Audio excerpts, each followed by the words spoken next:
தெரிந்து கொள்ள பிரபாஸ் கதவம் சேனலை சப்ஸ்கிரைப் பண்ணி பெல் ஐகானையும் கிளிக் பண்ணிக்கோங்க. மதுரையில் செயற்கையாக பழுக்க வைத்த மற்றும் அழுகிய 300 கிலோ பழங்களை உணவு பாதுகாப்புத்துறையினர் பறிமுதல் செய்துள்ளனர். விழுப்புரம் அருகே கிணற்றில் யாரோ மனித கழிவை கலந்துள்ளதாக பொதுமக்கள் புகார் அளித்த நிலையில் அங்கு உரிய ஆய்வு நடத்தப்பட்டு கிணற்றில் விழுந்து கிடந்தது வெறும் தேன் அடை என்பது உறுதி செய்யப்பட்டுள்ளது. ஆன்லைன் ரம்மியால் அப்பாவி உயிர்கள் தொடர்ந்து பறிப்போவதை தடுக்க தமிழக அரசு எந்த நடவடிக்கையும் எடுக்காதது கண்டிக்கத்தக்கது என ராம்தாஸ் கேள்வி எழுப்பியுள்ளார். தேவரை இழிவுபடுத்தும் வகையில் வீடியோ வெளியிட்டதாக யூடியூபர் ஷவுக்கு சங்கர் மற்றும் யூடியூப் சேனல் உரிமையாளர் ஃபெலிக்ஸ் ஜெரால்ட் ஆகியோர் மீது கோவை ரேஸ்கோர்ஸ் காவல் நிலையத்தில் வழக்கு பதிவு செய்யப்பட்டுள்ளது. இந்த நிலையில் ஷவுக்கு சங்கர், ஃபெலிக்ஸ் ஜெரால்ட் மீது மேலும் ஒரு வழக்கு தொடரப்பட்டுள்ளது. போக்சோ குற்றவாளிகள் தப்புவது அதிகரித்துள்ளதாக அரசு நடவடிக்கை எடுக்க அன்புமணி வேண்டுகோள் விடுத்துள்ளார்.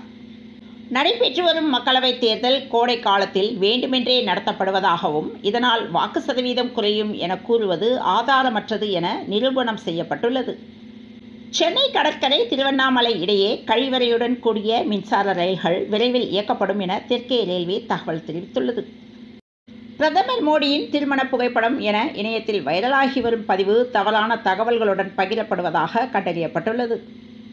ஆத்தூர் சுங்கச்சாவடி அருகே பிறந்து 3 மணி நேரமே ஆன பச்சிளம் பெண் குழந்தை சாலையோரத்தில் வீசி செல்லப்பட்ட துயரம். குழந்தை அழும் சத்தம் கேட்டு திருநங்கை ஒருவர் குழந்தையை மீட்டு 108 ஆம்புலன்ஸ்க்கு ஃபோன் செய்து செங்கல்பட்டு அரசு ஆஸ்பத்திரியில் அனுமதி செய்யப்பட்டுள்ளது. இதுகுறித்து போலீசார் தீவிர விசாரணை செய்து வருகின்றனர். திருப்பூரில் ஸ்ட்ராங் ரூமில் 25 நிமிடம் ஏற்பட்ட மின்தடையால் பரபரப்பு ஏற்பட்டது. பொறியியல் படிப்புகளுக்கு இதுவரை 1,31,000 பேர் விண்ணப்பித்துள்ளனர். கழிவுநீர் குழாய் அடைப்பை நீக்க நவீன இயந்திரம் சென்னையில் சோதனை முயற்சியில் ஈடுபடுத்தப்பட்டுள்ளது.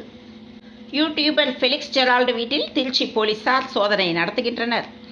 மழைநீர் வடிகால் பணிகளை கோடை காலத்திலேயே முடிக்க வேண்டும் என ஜி.கே. வாசன் கோரிக்கை விடுத்துள்ளார். சென்னை துறைமுகம் மிகப்பெரிய ஆழம் கொண்ட சரக்கு கப்பலை கையாண்டு சாதனை படைத்துள்ளது.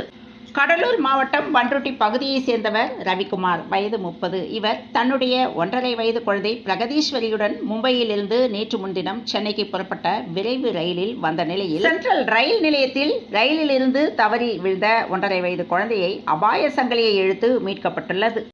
தீக்குளித்த காதலியை காப்பாற்ற முயன்ற கல்லூரி மாணவர் உயிரிழந்துள்ளார். மயிலாடுதுறையில் பெரும் பரபரப்பு ஏற்படுத்தியுள்ளது. வீட்டு கதவை திறக்க முயன்று முடியாததால் அருகிலேயே படுத்து உறங்கிய கரடி. குன்னூரில் பரபரப்பு நிலவியது. சூரியனின் AR 13664 பகுதியில் உருவான சக்தி வாய்ந்த சூரிய புயலின் தாக்கம் இம்மாத தொடக்கத்தில் பூமியில் உணரப்பட்டதாகவும் இதை ஆதித்யா L1 விண்கலம் பதிவு செய்ததாகவும் இஸ்ரோ அறிவித்துள்ளது. விருகம்பாக்கம் அடுத்த சாலிகிராமத்தை சேர்ந்த 30 வயது பெண் இன்ஜினியர் ஒருவர் திருமணம் செய்து பாலியல் தொழிலில் தள்ள முயற்சி செய்ததாக கோவில் பூசாரி மீது இன்ஜினியர் பரபரப்பு புகார் தெரிவித்துள்ளார். சென்னையில் சாலைகளில் தானாக பற்றி எறியும் வாகனங்கள் குறித்து வாகன உரிமையாளர்களுக்கு தமிழக அரசு எச்சரிக்கை விடுத்துள்ளது. கிரைய பத்திரத்தை ரத்து செய்தால் இனி ரூபாய் 1000 மட்டுமே கட்டணம் என பத்திரப்பதிவுத்துறை அறிவிப்பு வெளியிட்டுள்ளது. IPLலில் காயம் காரணமாக பஞ்சாப் அணியிலிருந்து முன்னணி வீரர்கள் வெளியேறினர்.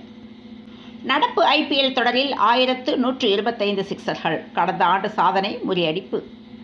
3வது போட்டியில் வெற்றி. அயர்லாந்துக்கு எதிரான T20 தொடரை கைப்பற்றியது பாகிஸ்தான்.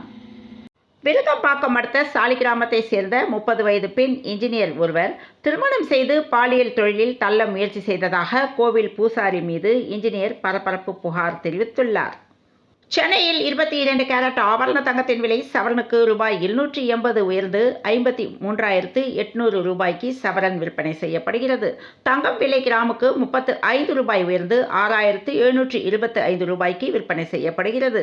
தமிழ்நாட்டில் இன்று முதல் 5 நாட்களுக்கு ஓரிரு இடங்களில் கனமழைக்கு வாய்ப்புள்ளதாக இந்திய வானிலை ஆய்வு மையம் அறிவித்துள்ளது. தமிழ்நாடு, புதுச்சேரி மற்றும் காரைக்காலில் இன்று முதல் 5 நாட்களுக்கு ஒரு சில இடங்களில் இடி மின்னல் இருக்கலாம் என தகவல் வந்துள்ளது.